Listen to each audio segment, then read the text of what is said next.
Assalamualaikum warahmatullahi wabarakatuh.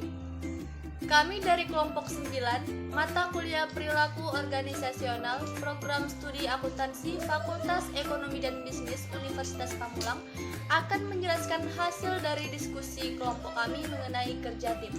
Kami terdiri dari 3 orang anggota, yang mana saya, Olivia Sintarahayu, akan membuka presentasi kelompok kami.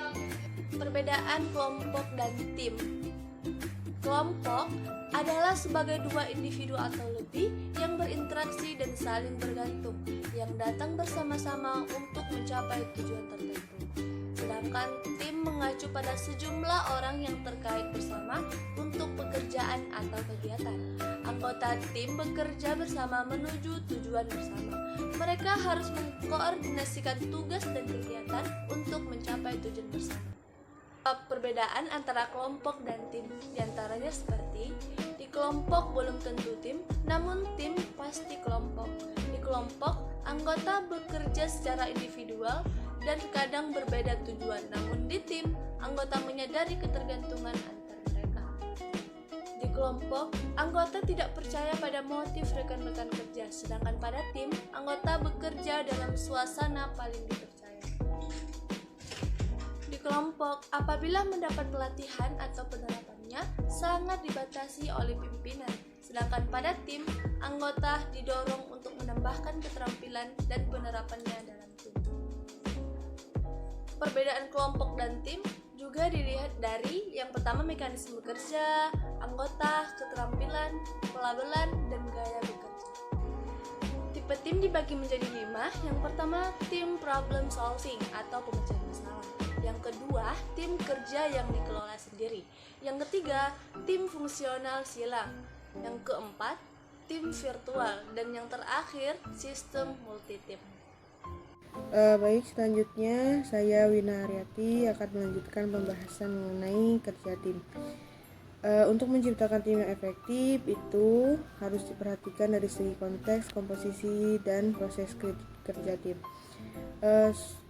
Dari segi konteks itu terdiri dari sumber daya yang memadai, di mana kinerja sebuah tim didukung oleh sumber daya yang memadai.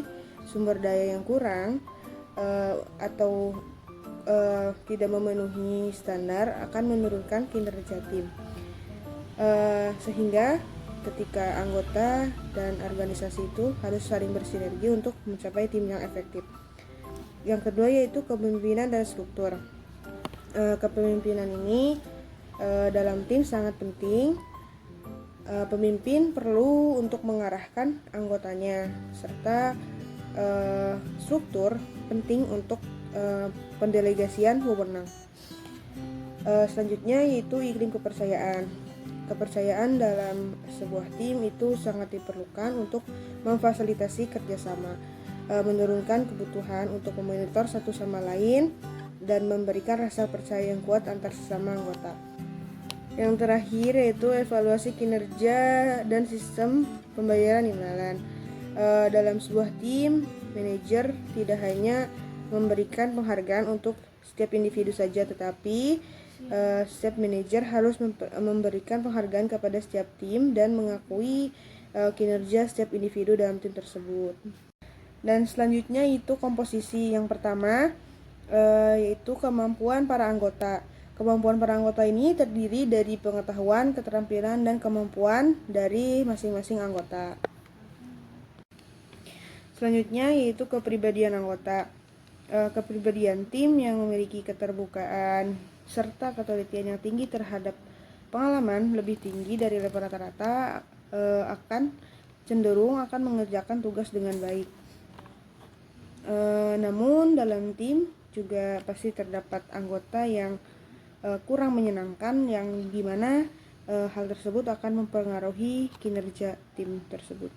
Yang selanjutnya itu keragaman tim, di mana dalam suatu tim ini biasanya terdiri dari unit kerja, kelompok, tim, atau divisi, atau departemen. Selanjutnya seperti keragaman usia, umur, jenis kelamin, ras, tingkat pendidikan, serta pengalaman. Yang selanjutnya itu besaran tim.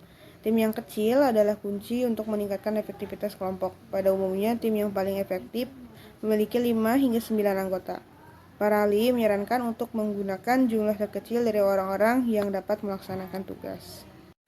Pilihan tim atau pilihan anggota. Ketika manajer harus memilih anggota tim, itu harus mempertimbangkan pilihan individu yang sejalan dengan kemampuan, kepribadian, dan keterampilan. Selanjutnya yaitu proses kerja tim. Yang pertama, rencana dan tujuan umum. Tim-tim yang efektif mulai dengan menganalisis misi dan tujuan timnya, mengembangkan tujuan-tujuan tersebut untuk mencapai misi yang direncanakan, dan menciptakan strategi-strategi untuk mencapai tujuan tersebut. Tim-tim yang konsisten mengerjakan dengan lebih baik harus menetapkan makna yang jelas dan dari apa yang perlu dilakukan dan bagaimana untuk melakukannya.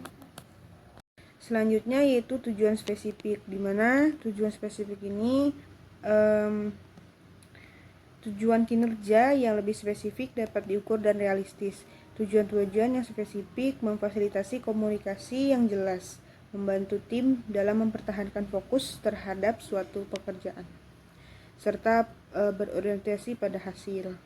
Selanjutnya itu keberhasilan tim, di mana tim memiliki kepercayaan diri untuk meyakini bahwa mereka dapat berhasil dalam melaksanakan tugasnya. Yang selanjutnya itu mental model, yakni pengetahuan dan keyakinan para anggota tim mengenai bagaimana pekerjaan dapat diselesaikan oleh tim. Selanjutnya itu level konflik, di mana konflik dalam sebuah tim itu biasanya terdiri dari ketidakcocokan interpersonal, ketegangan dan kebencian terhadap anggota lainnya. Yang selanjutnya itu kemalasan sosial. Para individu dapat terlibat dalam kemalasan sosial dan terdapat pada upaya kelompok ketika kontribusi tertentu mereka tidak dapat diidentifikasi. Tim-tim yang efektif dapat melemahkan kecenderungan ini dengan membuat para anggota secara individu dan bertanggung jawab secara bersama-sama untuk maksud, tujuan, dan pendekatan tim. Cukup sekian pembahasan mengenai kinerja tim dari kelompok 9. Kurang lebihnya mohon maaf. Wassalamualaikum warahmatullahi wabarakatuh.